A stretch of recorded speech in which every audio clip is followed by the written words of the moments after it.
사무엘 상 말씀을 계속해서 나누게 됩니다.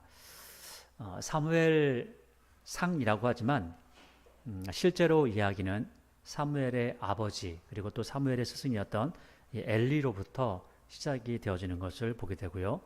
또 이 사무엘 상하는 사사기의 연장선에서 기록되어지는 거다라는 것들을 말씀을 드렸습니다. 근데 사사기하고 사무엘상하고 차이는 한 가지가 있습니다. 사사기는 하나님 앞에 기쁨이 되는 일들이 없고 또 하나님의 일꾼으로 쓸만한 사람들이 점점 줄어드는 상황이었고, 오늘 사무엘상에서는 똑같이 어두운 시대임에도 불구하고 하나님을 섬기고 또 하나님의 일꾼으로 택함을 받고 일꾼으로 쓰임받는 사람이 있더라라는 것들을 말씀하고 있습니다. 어릴 때부터 하나님 앞에 드려진 바가 되어서 하나님의 쓰임받는 사무엘이라고 하는 사람의 이야기를 다루고 있죠. 오늘 잠깐 말씀드렸지만 사무엘 상하는 원래 붙어있는 사무엘서고요. 그리고 또 사무엘 상에서는 사무엘이 나오지만 사무엘 하에서는 사무엘이 나오지 않습니다. 그러나 함께 붙어 있었기 때문에 사사기 안에서 사사들의 그 이야기 중에 굉장히 큰 한 획을 듣는 그러한 인물이 사무엘이라는 사람이기 때문에 이 부분을 딱 떼서 또 기록을 한 것처럼 보입니다. 우리가 오전에 이어서 오후에 또 나눌 말씀은 2장 22절부터 말씀을 나누도록 하겠습니다.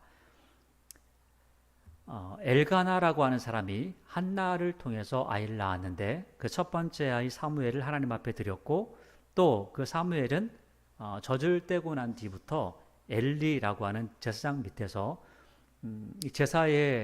제사를 드리는 모든 절차를 다 배우는 그러한 상황 가운데 있습니다. 그런데 엘리의 아들 홈리와 비느하스라고 하는 사람은 하나님께서 보시기에 굉장히 미운 사람들이었죠. 그러니까 하나님께서 일부러 미워하시는 것이 아니라 하나님 앞에 드리는 제사를 멸시하는 사람들이었기 때문에 하나님께서도 인격적으로 그대로 반응하시는 모습을 볼 수가 있습니다. 22절부터는 이 엘리에 대한 이야기 그리고 엘리의 아들들 그리고 하나님께서 그들에 대해서 어떻게 경고하시는가에 대해서 말씀하고 있습니다. 이 이야기가 2장 22절부터 3장 초반까지 계속해서 이어지는 것을 보게 됩니다. 자, 그런데 이 엘리가 어떻게 반응하는지 또 하나님께서 그들을 어떻게 징벌하시는지 이러한 부분들을 잘 보면 좋은데 또 이것을 엘리조차도 잘 알지 못해서 따라가지 못했던 부분이 있기 때문에 한 부분 한 부분 살펴보면서 과연 우리는 하나님 앞에 어떠한 모습으로 나가야 되는지를 잘 배워보도록 하겠습니다. 22절을 보니까 엘리가 매우 늙었더니라고 합니다. 엘리가 매우 늙었다라고 하는 부분을 보니까 엘리가 몇 살이나 되었을까? 그건 정확하게 알지는 못하죠.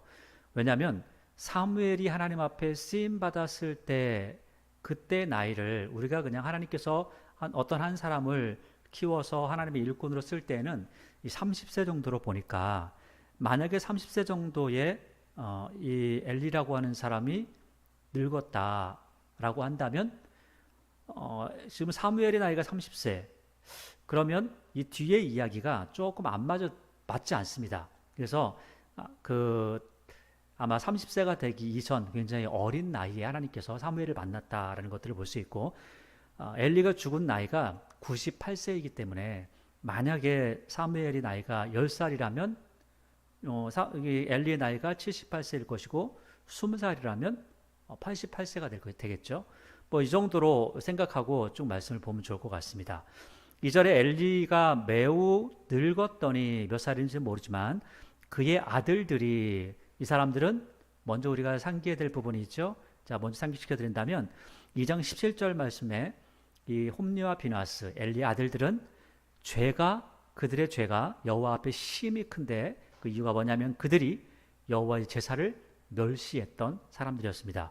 자, 제사를 멸시했다면 예배를 멸시하고 예배에 대해서 아무런 가치도 느끼지 못하고 예배를 자기의 돈벌이로 생각하는 사람들이었다면 참 안 좋은 사람들이죠. 근데 이 사람들에 대해서 하나님께서도 굉장히 진노하고 계셨다. 근데 이 사람들이 예배를 멸시하게 되니까 이제는 하나님이 계신지 안 계신지를 알지 못하는 겁니다.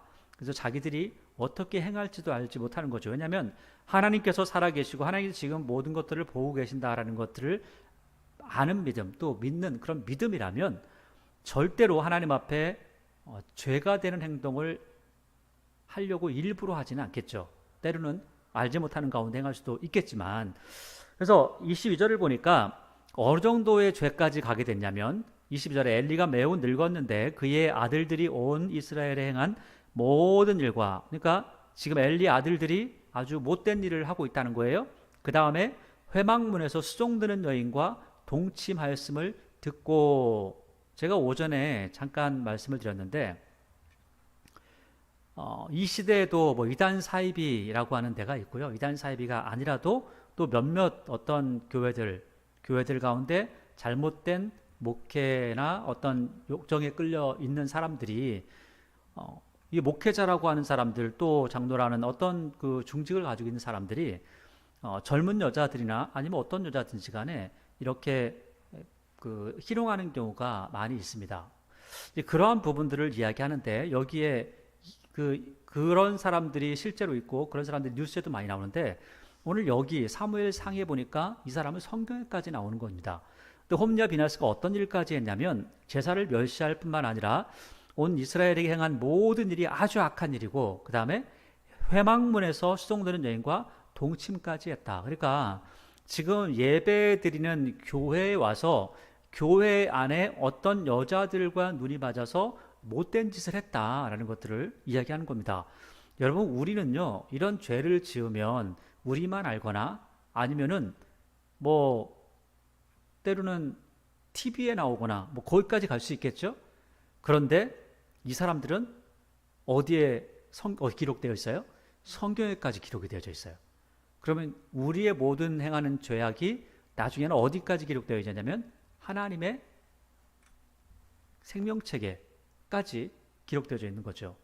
그래가지고 이 사람이 구원받을 것인가 구원받지 못할 것인가 이런 것까지 기록하는 거 아니겠습니까? 수종드는 여인들과 동침하였음을 듣고, 자, 이 정도 됐으면 고칠 수가 없는 겁니다. 왜냐하면 제가 오전에도 말씀드렸지만 홈리와 비느하스가 사무엘의 어머니였던 한나가 그 법궤 앞으로 나아갈 때, 제사의 자리로 나아갈 때 그들이 제사장이었거든요.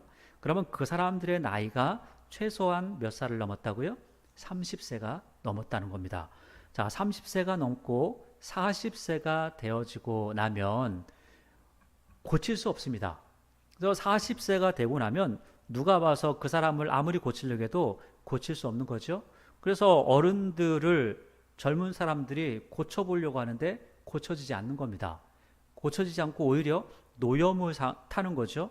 그리고 또 어른들도 젊은 사람들을 고쳐보려고 하지만 어릴 때는 유치할 때는 애들이 유치할 때, 그러니까 잘 알지 못할 때, 그리고 세상을 알지 못하고 또 아직 많이 크지 않아서 지식이나 지혜가 아직 크지 않았을 때는 다 배울 수 있습니다. 그런데 이게 30살, 40살, 50살이 지나고 나면 배우는 것이 아니라, 회개하는 것이 아니라, 돌아가는 것이 아니라 오히려 내가 뭘 잘못했는가라고 따지고 볶고 자기들의 세계를 오히려 말하는 것을 볼 수가 있습니다. 근데 오늘 엘리가 어릴 때 이 아이들을 제대로 교육하지 못한 것 같습니다. 제대로 못하니까 30살 지나고, 그러니까 20살, 30살, 40살이 지나고 나면 이제는 가서 야야 너 왜 이렇게 했어? 라고 회초리를 댈 수가 없습니다. 오히려 그 아이들이 힘이 훨씬 더 좋아서 그 아이들의 마음대로 하고, 또 자신들이 안 되는 일들은 자기 힘을 써가지고 하려고 할 겁니다. 그게 바로 오늘 모습이죠. 그러니까 이렇게 악행이 많은데도 불구하고 오늘 엘리가 할 수 있는 건 딱 한 가지밖에 없습니다. 23절이죠. 그들에게 이르되 너희가 어찌하여 이런 일을 하느냐? 내가 너희의 악행을 이 모든 백성에게서 듣노라. 그러니까 지금 이스라엘 사람들한테도 악행을 행하고 행위가 악하고, 그 다음에 수종드는 여인과도 동침하고 이런 모든 내용을 듣는다라고 하면서 24절에 그 손대지도 못합니다. 그냥 말만 합니다. 내 아들들아 그리하지 말라. 내게 들리는 소문이 좋지 아니하리라. 너희가 여호와의 백성으로 범죄하게 하는도다. 그러니까 지금 너희들도 범죄하고 있고 너희도 죄를 범하고 있고 또 뿐만 아니라 너희들이 죄를 그렇게 지으니까 세상 사람들이 제사장들도 저렇게 죄를 짓는 거 보니까 저렇게 그 여인들과 동침하고 회막에서 더군다나 그런 일을 하는 거 보니까 우리도 해도 되는구나 라고 하는 인식을 갖게 된다는 거죠. 그러니까 오늘 엘리가 그렇게 말하는 겁니다. 소문이 좋지 아니한데 너네들이 지금 사람들을 죄짓게 만드는 거야. 너네들이 하는 거 보고 사람들이 닮아가고 있잖아 라고 합니다. 그러면서 25절에 사람이 사람에게 범죄하면 하나님이 심판하시지만 사람이 하나님께 여호와께 범죄하면 누가 그를 위하여 간구하겠냐. 아무도 빌 수 없다. 하되 그들이 자기의 아버지의 말을 듣지 아니하였으니 왜 안 들어요? 내가 맞는 거죠. 내가 모든 것들을 해결할 수 있는 거죠. 아버지 말보다 내 말이 맞는 거죠. 아버지가 말씀하시는 것보다 내가 행동하고 내가 결정하는 것이 훨씬 옳다고 생각하는 거죠. 자, 그래서 이렇게 하는 걸 보니까 말을 듣지 않는 걸 보니까 이거는 여호와께서 그들을 죽이기로 뜻하신 거야. 이거는 이제 역사가 기록하다가 그렇게 말을 하는 겁니다. 그렇게 기록을 하는 거죠. 26절 이렇게 비교를 하고 있습니다. 지금 홈리와 비느하스는 아주 못된 짓을 하고 있는데 제사장으로서 못된 짓을 하고 있는데 26절은 이 사무엘이 점점 자라매 여호와와 사람들에게 은총을 더욱 받더라. 그러니까 사람들에게도 사랑을 받고 하나님께도 사랑을 받았다. 이렇게 이야기를 하고 있습니다.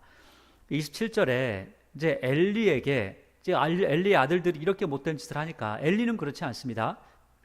그런데 엘리는 그렇지 않다 할지라도 자녀들은 그렇습니다. 그러니까 27절에 하나님의 사람이 엘리에게 와서 그에게 이르되 여호와의 말씀에 너희 조상의 집이 애굽에서 바로의 집에 속하였을 때에 내가 그들에게 나타나지 아니하였느냐. 이스라엘 모든 지파 중에서 내가 그를 택하여 내 제사장으로 삼아 그를 내 제단에 올라 분향하며 내 앞에서 에봇을 입게 하지 아니하였느냐. 이스라엘 자손이 드리는 모든 화제를 내가 내 조상의 집에 주지 아니하였느냐. 너희는 어찌하여 내가 내 처소에서 명령한 내 제물과 예물을 밟으며. 자, 제물과 예물을 밟았던 사람이 누구예요? 제사를 멸시했던 홈리와 비느하스 얘기죠. 엘리가 그랬다는 말을 하지 않습니다. 그런데 엘리가 그러지 않았음에도 불구하고 그 아들들이 그러한 짓을 하는 것을 막지 못하고 막지 않고 결국은 그렇게 만들었던 것에 대해서 굉장히 큰 책망을 하고 계시죠. 그러면서 그 뒤에 말씀이 굉장히 중요한 말이죠. 내 아들들을 나보다 더 중히 여겼다. 근데 그 중히 여긴 증거가 뭐냐면 뒤에 얘기하죠. 내 백성 이스라엘이 드리는 가장 좋은 것으로 너희들을 살찌게 하느냐. 자, 그러니까 하나님보다 더 사랑하는 것이 있다면 그것은 우상 숭배입니다. 그것이 바로 탐심이고요. 우상 숭배라고 하는 거죠. 그러니까 하나님보다 더 사랑하는 것은 하나님께서 기뻐하지 않으신다는 거죠. 그럼 하나님이 가장 소중하다면 여러분들에게 가장 소중한 것을 하나님 앞에 드릴 수 있어야지만이 그게 하나님을 사랑하는 겁니다. 그런데 많은 사람들이 하나님 사랑합니다 하고 가장 나에게 소중한 것은 누구한테 줘요? 자녀에게 주고 하나님께는 드리지 않죠. 또 당신들이 쓰는 거는 괜찮지만 하나님께 드리는 것은 그렇게 아까워하는 것을 보기도 하죠. 때로는 자기 화장품 사는 게 100만 원, 200만 원, 자기 백 하나 사는데 100만 원, 1000만 원 쓰는 건 아까워하지 않는데 하나님 앞에 드리는 것은 굉장히 많이 아까워하고 하나님께서 명령하신 구제해라라는 그 부분들을 말씀을 듣기에는 굉장히 게을리하는 모습을 볼 수가 있다는 거죠. 이게 다 탐심이고 이것이 다 우상 숭배라는 겁니다. 그래서 오늘 이렇게 이야기하면서 그러니까 30절 네가 그렇게 우상 숭배를 했으니까 네가 지금 나 아닌 다른 존재를 더 아꼈으니까 그러므로 이스라엘 하나님 나 여호와가 말하노라 내가 전에 내 집과 내 조상의 집이 내 앞에 영원히 행하리라 하였으나 내가 옛날에는 영원히 너한테 좋은 거 줄게 라고 했는데 그 영원이라는 말을 이제 빼버릴 거야. 좋은 거 준다는 말도 빼버릴 거야 라고 하는 거죠. 그래서 여러분들 성경에 보면 영영히 행하리라 이런 거를 볼 때 하나님께서 그때 강조하기 위해서 하신 말씀이라는 것들을 볼 수 있습니다. 그리고 계속해서 이어질 때에는 하나님 앞에 충성된 모습이 있으면 영영토록 영원히 하지만 하나님의 말씀에 불순종하고 하나님의 말씀에 반해서 오히려 하나님 앞에 대드는 사람들에게는요 하나님께서 영원히 복을 줄 필요가 없다는 거죠. 네가 먼저 깼으니까 나도 깨트릴 거야 라고 하는 거죠. 그래서 다시 한번 30절 그러므로 이스라엘의 하나님 나 여호와가 말하노라 내가 전에 내 집과 내 조상의 집이 내 앞에 영원히 행하리라 하였으나 이제 나 여호와가 말하노니 결단코 영영히 그렇게 행하지 아니하리라. 그러면서 주쳐놓으세요. 나를 존중히 여기는 자를 내가 존중히 여기고 나를 멸시하는 자를 내가 경멸하리라. 자, 그런데 엘리의 아들들은 하나님 앞에 드린 제사를 어떻게 했어요? 멸시했죠. 그래서 하나님께서도 내가 경멸할 거야. 내가 존중히 여기지 않을 거야 라고 하는 거죠. 31절 보라 내가 내 팔과 내 조상의 긴 팔을 끊어 내 집에 노인이 하나도 없게 하는 날이 이를지라. 노인이 없으면 빨리 죽는다는 거죠. 빨리 죽는다는 것은 단명한다는 것은 복이 아닙니다. 오랫동안 사는 게 복이죠. 또 한 사람만 오래 살고 자녀들은 다 죽는 거 그것도 복이 아니죠. 그러니까 자손 대대로 오랫동안 장수할 수 있다면 그게 복이라는 겁니다. 실제로 이 말씀대로 나중에 점점 대가 끊기게 됩니다. 그리고 나중에는 이 다윗 때까지 그 아비아달이라고 하는 사람을 통해서 이 모든 제사장의 직무가 이어지거든요. 근데 이 아비아달이 결국은 다윗을 배신하고 다윗의 뜻을 따르지 않기에 나중에 솔로몬에 의해서 쫓겨나게 됩니다. 그리고 사독 가문이 이어받게 되죠.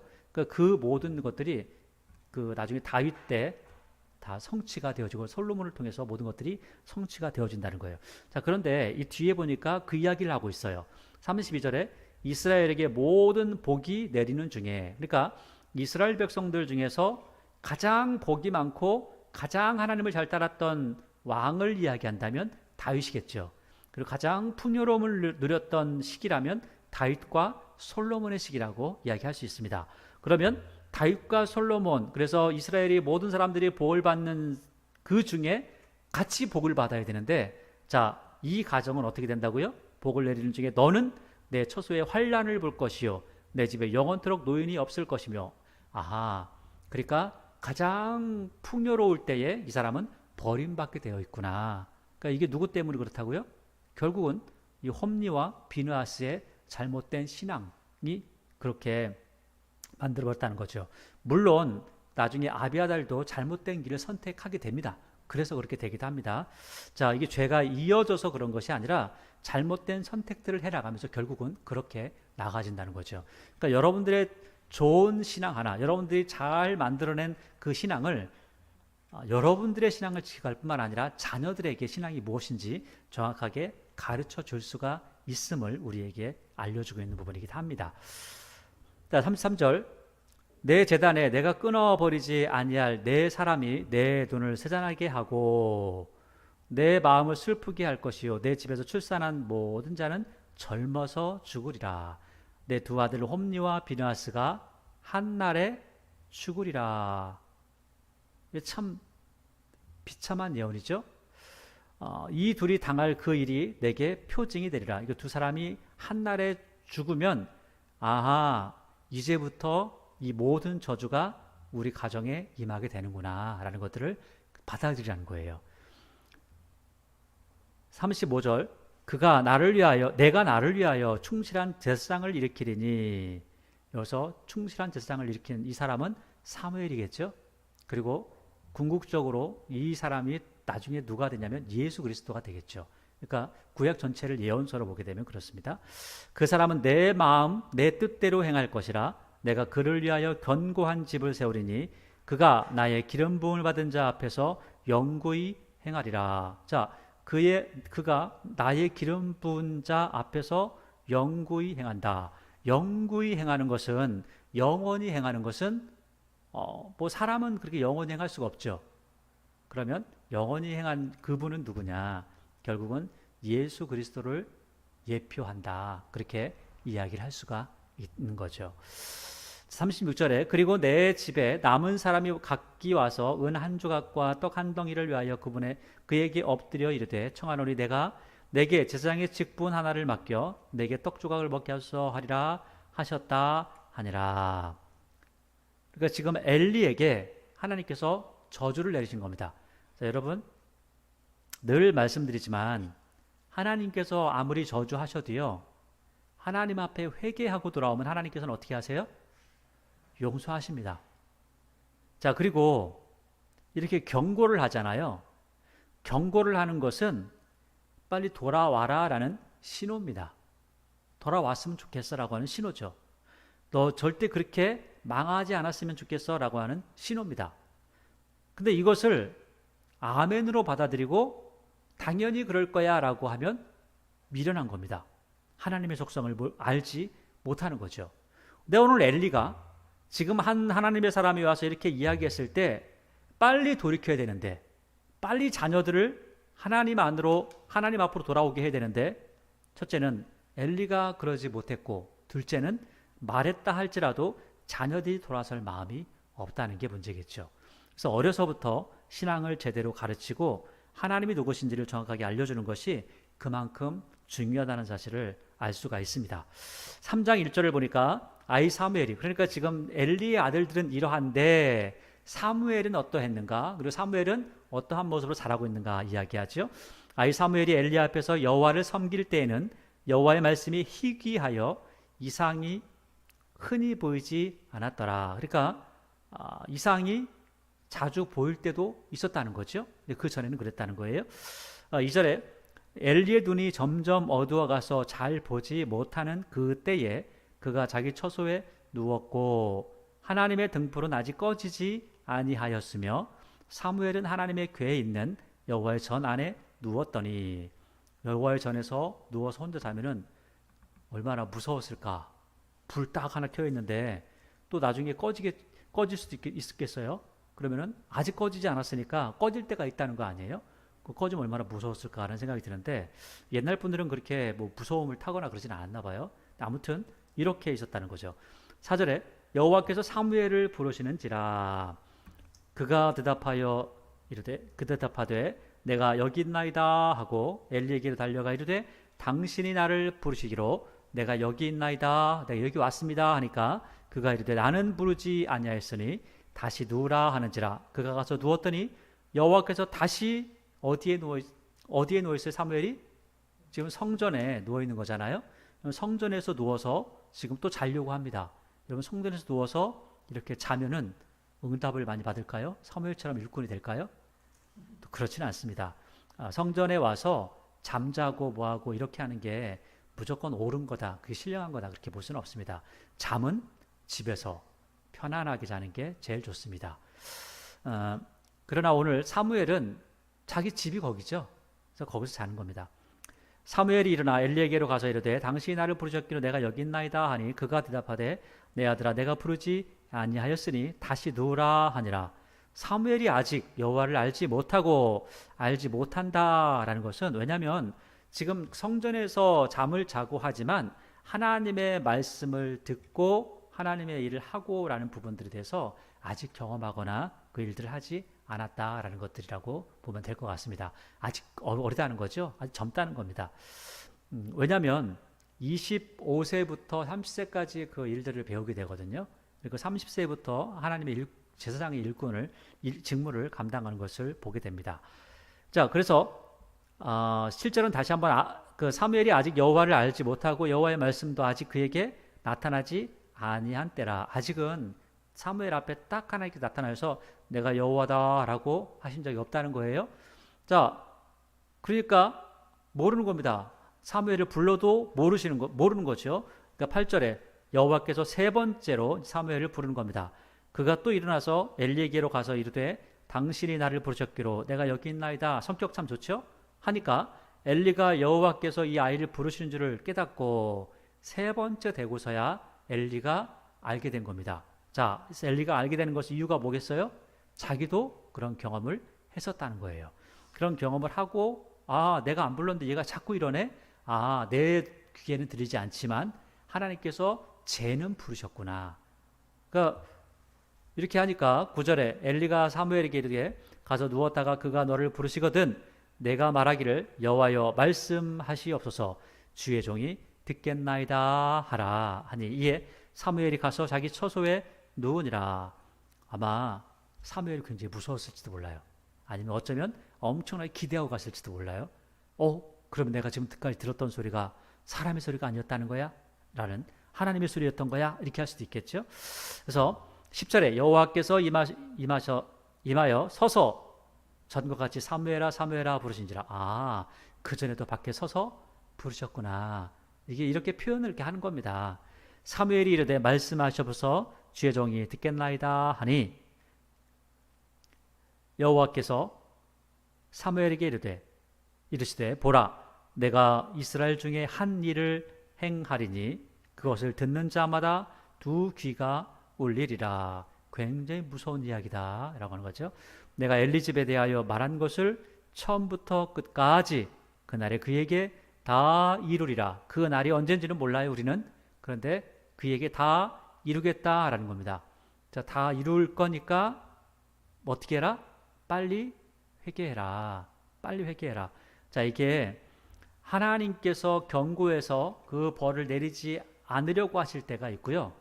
벌은 어차피 받겠지만 또 회개하고 돌아와서 너희들이 죄를 씻음받고 천국에는 왔으면 좋겠어라고 하는 그런 경고의 메시지도 있습니다.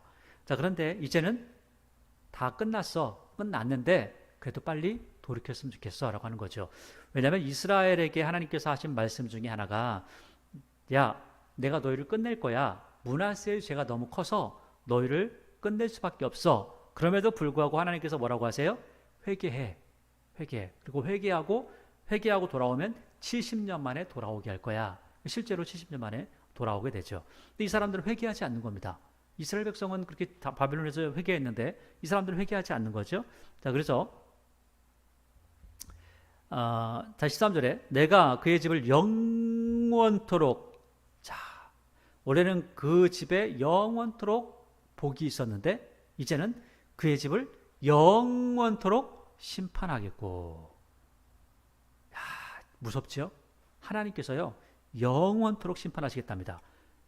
그에게 말한 것은 그가 아는 죄악 때문이다. 지금 이렇게 심판한 이유가 뭐냐면 다 알고 있어 제가. 그러니까 지금 그 홈리와 비느하스라는 사람, 그다음에 엘리도 마찬가지고 엘리는 당연히 알겠죠. 홈리와 비느하스도 자기들이 하는 모든 것들이 하나님 앞에 잘못된 것이라는 사실을 알고도 하고 있다는 거예요. 다 알고 하고 있다는 겁니다. 이는 그가 자기 아들들이 저주를 자청하되 금하지 아니하였습니다. 금해도 소용없어요. 그런데 금하지도 않아요. 14절 그러므로 내가 엘리의 집에 대하여 맹세하기를 하나님께서 맹세까지 한답니다. 엘리 집의 죄악은 제물로나 예물로나 영원히 속죄함을 받지 못한다는 겁니다. 그러니까 그 전에까지는 경고성 메시지를 줍니다. 야 돌아와 하는데 여기서는 어떻게 해요? 이제는 끝났어 라고 이야기를 하는 거죠. 끝장났다 라고 하는 거죠. 15절 사무엘이 아침까지 누웠다가 여호와의 집에 문을 열었으나 그 이상을 엘리에게 알게 하기를 두려워하더니. 당연히 두렵죠. 어린아이가 이렇게 무서운 얘기를 들었는데 그 당사자에게 얘기하기가 쉽지 않죠. 16절 엘리가 사무엘을 불러 이르되 내 아들 사무엘아 하니 그가 대답하되 내가 여기 있나이다 하니 그가 이르되 내게 무엇을 말씀하셨느냐 청하노니 내게 숨기지 말라. 내게 말씀하신 모든 것을 하나도 숨기면 하나님이 내게 벌을 내리시고 또 내리시기를 원하노라 하는지라. 겁을 준 거죠. 그러니까 사무엘이 그것을 그에게 자세히 말하고 조금 더 숨기지 아니하니 그가 이르되 이는 여호와의 신이 선하신 대로 하실 것이라 하니라. 지금 이 부분을 한편으로 보면 엘리가 그래도 회개해야 되는데 라고 하는 부분이 있고요. 또 한편으로 보면 엘리가 이제는 올 게 왔구나라고 하는 그런 체념의 상태인 것도 볼 수가 있습니다. 그러니까 한편으로 좀 마음이 좀 아픈 것은 그래도 어떻게 돌이키려고 노력을 했어야 되는데 라고 하는 부분이고, 또 다른 편으로는 이것은 이 하나님께서 하신 말씀이 있잖아요. 그 아는 죄악 때문에 영원토록 심판할 거야. 돌이키지 않게 했어. 전혀 너희들이 손쓰지 않았어. 이렇게 이야기를 하시는 걸 보니까 끝났구나라고 하는 겁니다. 그 다음에 예물로나 제물로나 영원히 속장을 받지 못할 그러한 존재가 되었구나라고 하는 이 말씀들을 읽고 아마 다 포기했던 것 같습니다. 그럼에도 불구하고 여러분, 우리는요 하나님 앞에 나가야 됩니다. 하나님의 은혜를 구해야 되는 거죠. 19절, 사무엘이 자라매 여호와께서 그와 함께 계셔서 그의 말이 하나도 땅에 떨어지지 않게 하시니 단에서부터 부엘세바까지의 온 이스라엘이 사무엘은 여호와의 선지자로 세우심을 입은 줄을 알았더라. 여호와께서 실로에서 다시 나타나시되 여호와께서 실로에서 여호와의 말씀으로 사무엘에게 자기를 나타내시니라. 사무엘의 말이 온 이스라엘에 전파되니라. 이걸 보니까 지금 꿈꾼 내용을 이야기할 때까지는 아직 어린 아이였던 것 같은데 19절부터 이어지는 이야기를 보니까 사무엘이 이제는 하나님께 쓰임받을 만한 나이가 되었다는 겁니다. 그러니까 아마도 사무엘의 나이가 25세, 30세를 지나서 아마 30세 이상의 나이가 되었다는 거죠. 이제는 단독으로 사역을 할 수 있는 그런 존재가 되었다는 겁니다. 자, 그러면 여기서 다시 한번 우리가 생각해 볼 게 있습니다. 사무엘의 나이가 만약에 10살에 하나님의 말씀을 받았던 20살에 하나님의 말씀을 받았던 간에 그러면 10살에 받았으면 20년이라는 시간이 최소한 20년이라는 시간이 지나야 되는 거고요. 20살에 하나님의 말씀을 받았고 엘리의 가정이 망할 거라는 것을 말씀을 받았다면 적어도 10년 이상의 시간이 흘렀다는 겁니다. 자, 그러면 20년이건 10년이건 그만큼의 시간을 많이 주었다는 것은 회개할 수 있는 시간을 그들에게 허락하셨다는 겁니다. 여러분, 그 화가 나서 그냥 그 사람이 내가 싫어요. 그러면 그냥 그 즉시 없애버리면 됩니다. 그래도 누구도 뭐라 하지 않습니다. 왜냐하면 모든 사람들이 저 제사장이라는 녀석이 말이야 저렇게 못됐어 라고 다 이야기하고 있거든요. 그렇기 때문에 아무도 뭐라고 하지 않습니다. 그런데 아직 그들에게 20년 또는 10년 정도의 그 정도의 최소한 10년 이상의 시간을 주었다는 것을 보면 회개할 수 있는 기회를 그들에게 주셨다는 겁니다. 그런데도 불구하고 그들이 하나님께로 돌아오지 않아요? 돌아오지 않더라는 겁니다. 반면에 사무엘은 많은 사람들에게 하나님이 어떤 분이신지 알려줄 수 있을 만한, 그리고 하나님의 말씀을 증거할 수 있을 만한 그러한 나이가 되었고, 또 그가 하나님의 말씀을 사람들에게 이야기했을 때, 가르쳤을 때 많은 사람들이 그 말씀을 듣고 나서 하나님의 말씀임을 인정하게 되었다는 거죠. 지금 두 사람의 가정에 대한 이야기, 그리고 지금 홈리와 비나스, 사무엘에 대한 이야기를 번갈아서 이야기하면서 한 사람의 타락과 두 사람의 타락과 한 사람의 하나님을 향한 뜨거운 열정을 보여주고 있다는 겁니다. 자, 그래서 이제 4장 1절 다시 이제 보니까 이스라엘은 나가서 블레셋 사람과 싸우려고 에벤에셀 곁에 진치고 블레셋 사람들은 아벡에 진쳤더니 에벤에셀과 아벡에 진을 치고 이제 전쟁을 하는 겁니다. 그러면 블레셋 사람들이 이스라엘에 대하여 전열을 벌리니라. 그 둘이 싸우다가 이스라엘이 블레셋 사람들 앞에서 패하여 그들에게 전쟁에서 죽임을 당하고 군사가 4,000명가량이라. 그러니까 4,000명가량이 죽고 돌아왔다는 거죠. 전쟁에 지고. 그러니까 이스라엘 백성들이 아이고 이건 말이야 우리가 전쟁을 진 것은 법궤를 안 가져갔기 때문에 우리가 진 거야 라고 이야기를 하는 겁니다. 3절에 백성이 진영으로 돌아오매 이스라엘 장로들이 이르되 여호와께서 어찌하여 우리에게 오늘 블레셋 사람 앞에 패하게 하셨는고 여호와의 언약궤를 실로에서 우리에게로 가져다가 우리 중에 있게 하여 그것으로 우리를 우리 원수들의 손에서 구원하게 하자 하니 법궤를 가져와 싸우면 우리가 이길 거야 라고 하는 거죠. 여러분, 이 당시의 전쟁은 사람과 사람의 전쟁이라고 이야기하지 않고 신들의 전쟁이다 라고 이렇게 이야기합니다. 그러니까 법궤가 온다는 것은 신이 왔다라는 것들을 이야기하죠. 근데 놀라운 것은 출애굽기든 또 다른 성경을 보게 되면 법궤가 항상 앞장서서 가는 것을 볼 수 있죠. 그러니까 앞장서서 간다는 것은 하나님의 말씀이 앞장서서 모든 것들을 행하신다라는 것들을 말씀하고 있기도 합니다. 4절에 이에 백성이 실로의 사람을 보내어 그룹 사이에 계신 만군의 여호와의 언약궤를 거기서 가져왔고 엘리의 두 아들 홈리와 비나스는 여호와의 언약궤와 함께 거기에 있었더라. 홈리와 비나스가 언약궤를 가지고 가서 전쟁을 했다라는 것들을 이야기하죠. 여러분, 이 언약궤라는 게 언약궤라고도 하고요, 법궤라고도 하죠. 그 언약궤라고 하는 것은 하나님의 언약이 거기에 들어있는 거잖아요. 또 법궤라는 것은 하나님의 언약이 바로 법이잖아요. 그리고 이것을 시은소라고 하죠. 하나님의 은혜를 받는 그런 곳이라고도 하는 겁니다. 자, 그래서 5절에 4장 5절에 여호와의 언약궤가 진영에 들어올 때 온 이스라엘이 큰 소리로 외치매 땅이 울린지라. 그러니까 여호와의 언약궤가 오니까 이스라엘 백성들이 야, 이제 이겼다라고 하는 거죠. 제가 늘 예를 들지만 내가 성경책을 가지고 차에 타면서 야, 내가 성경책까지 탔으니까 사고 안 난다, 이거 똑같습니다. 여러분, 이 신앙이라는 것은 미신이 아닙니다. 그런데 지금 이 사람들이 신앙을 어떻게 받아들이고 있어요? 미신으로 받아들이고 있다는 거예요. 법궤도 마찬가지로 미신으로 받아들이고 있다는 거죠. 여러분들의 성경책 가지고 다니면서 미신적으로 받아들이는 거하고 똑같습니다. 그런데 우리는 그러지 말아야 되겠죠. 6절을 보니까 블레셋 사람들이 이 외치는 소리를 듣고 이르되 히브리 진영에서 큰 소리로 외치면 어찌 됨이냐 하다가 여호와의 궤가 진영에 들어온 줄을 깨달은지라. 아하, 첩자가 갔다 와서 말하기를 아유, 법궤가 왔대 이렇게 얘기한 거죠. 그러니까 7절 블레셋 사람이 두려워하여 이르되 신이 진영에 이르렀도다 하고 또 이르되 우리에게 화로다, 전날엔 이런 일이 없었도다. 야, 쟤들 신이 말이야 애굽에서 난리를 냈대.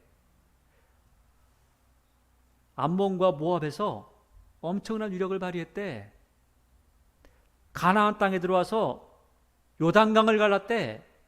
모든 소문을 듣는 거죠. 이 사람들도 소문을 들은 겁니다. 그러니까 큰일 났다, 우리 화다, 우리 이제 졌다라고 하고 나서 야, 그러면 우리 어떻게 할까? 우리 마음을 다해 싸우자. 우리 뭐 죽을 각오로 싸우자. 이렇게 하겠죠. 어차피 죽을 각오로 싸우자는 거죠.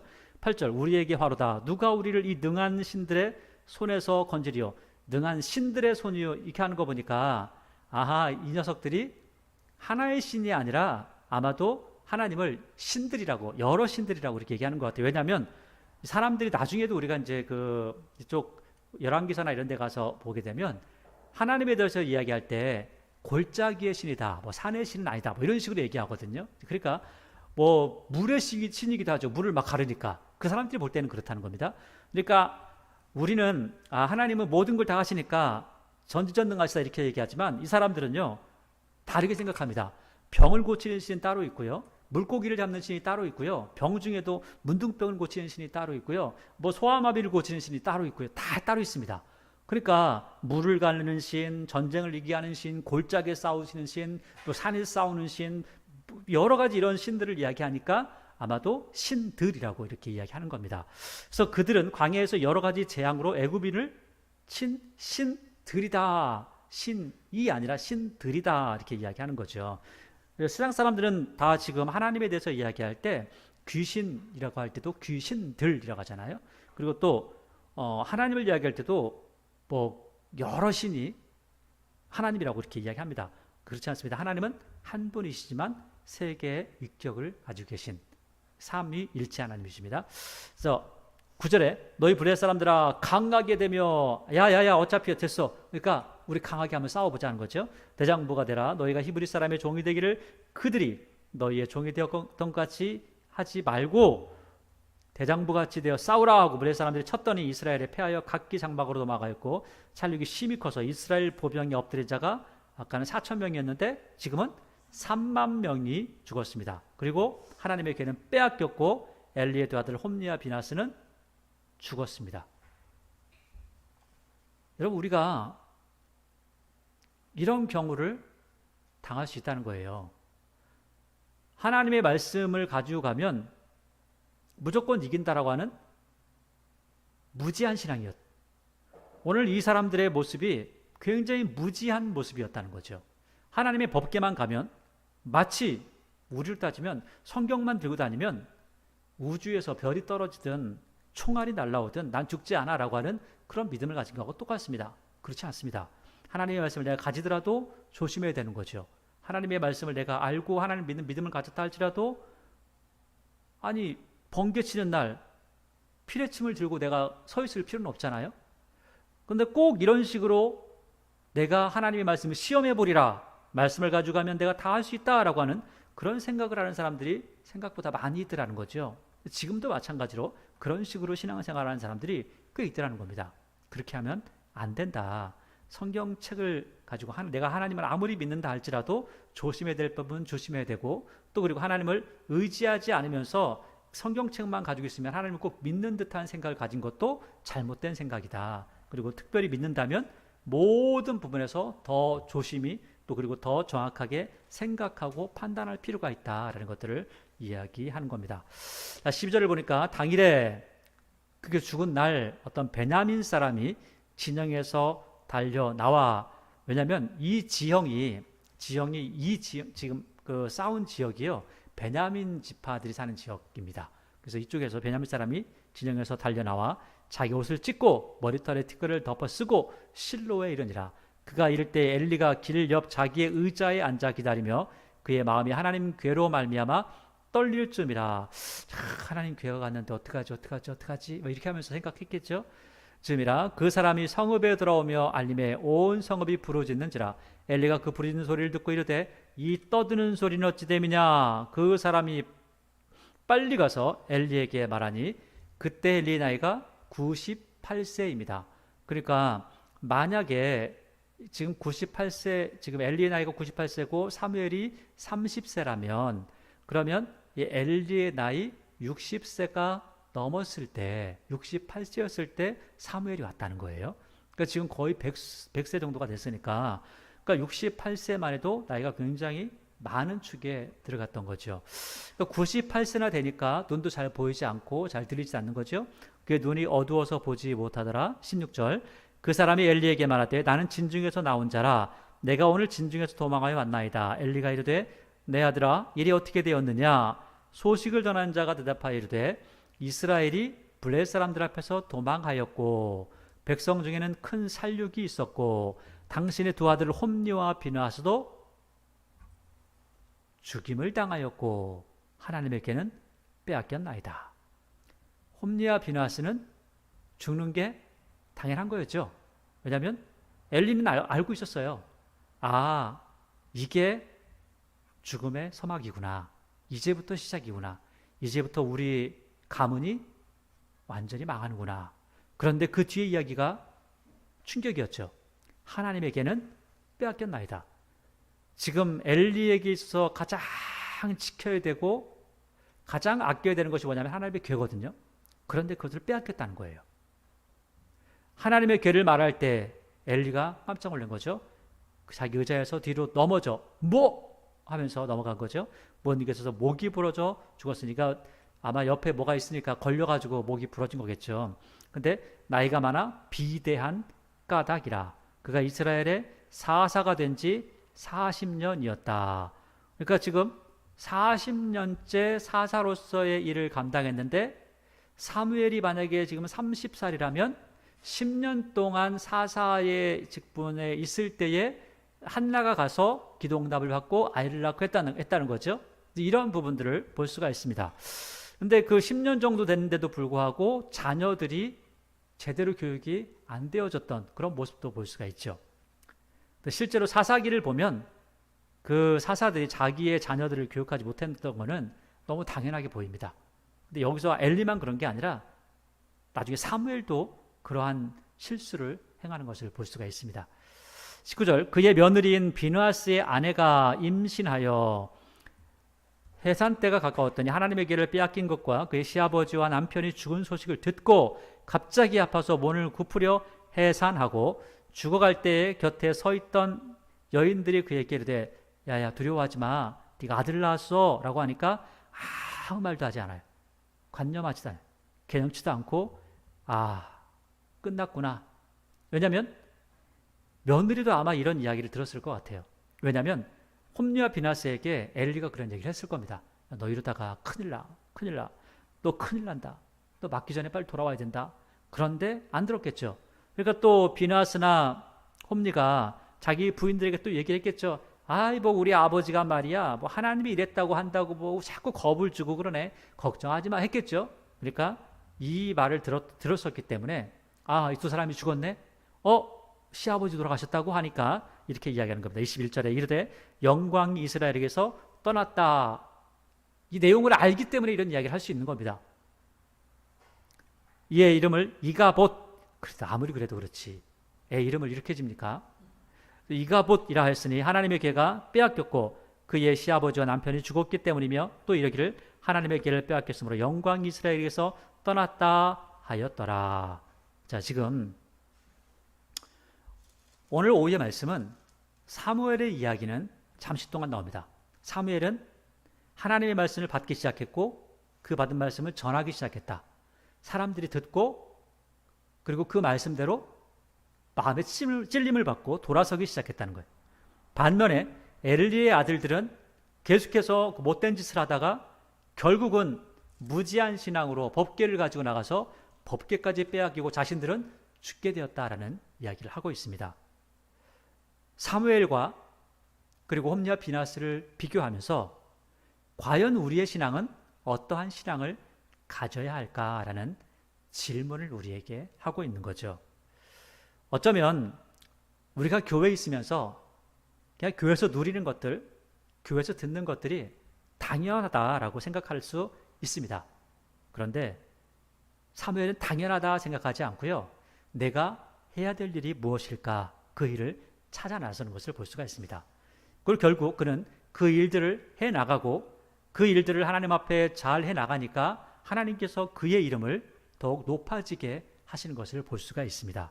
반면에 당연시 여기고 내가 망하든 말든 하면서 하나님이 무슨 하나님이야 하면서 자기 마음대로 했던 그 사람들은 결국 하나님의 진노 가운데 죽어가게 되는 것을 볼 수가 있습니다.